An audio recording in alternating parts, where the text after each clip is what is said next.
පැයට කීයද? පැයට කීයද? සැප ඉල්ල ගන්නවා ගිහිල්ලා නෑ අම්මා. මම අම්මුන්ට බය නෑ.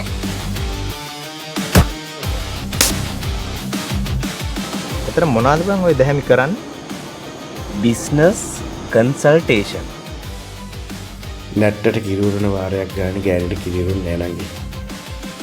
ඒක දන්නේ ස්පා එකේ ටිෂු රෝලයි බේබි ක්‍රීම් බෝතලේ විතරයි. බලන් ඉදියට වැඩක් නෑ.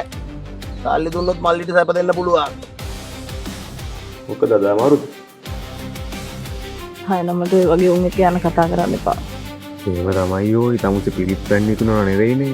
යකෝ බඩුවක් උනා නඩුවට නැතුව සලකන්න ඉගෙන ගන්න. අපිට එකට ඉන්න බැරිද අම්මේ? පිළිවෙලක් නැතුව ඇදුනහම ගොළු බිලි පාරවල් තැන් තැන් වල ඉතුරු වෙනවා. අනේ අම්මේ.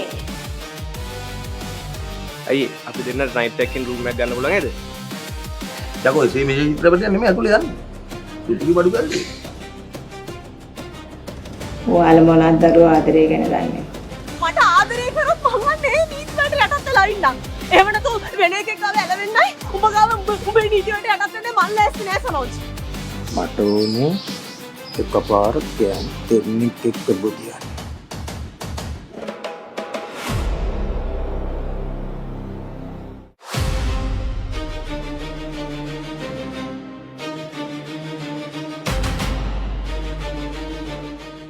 ඇන්ටි බාර පුතේ කියලා තමයි හුත්තෝ මාරු.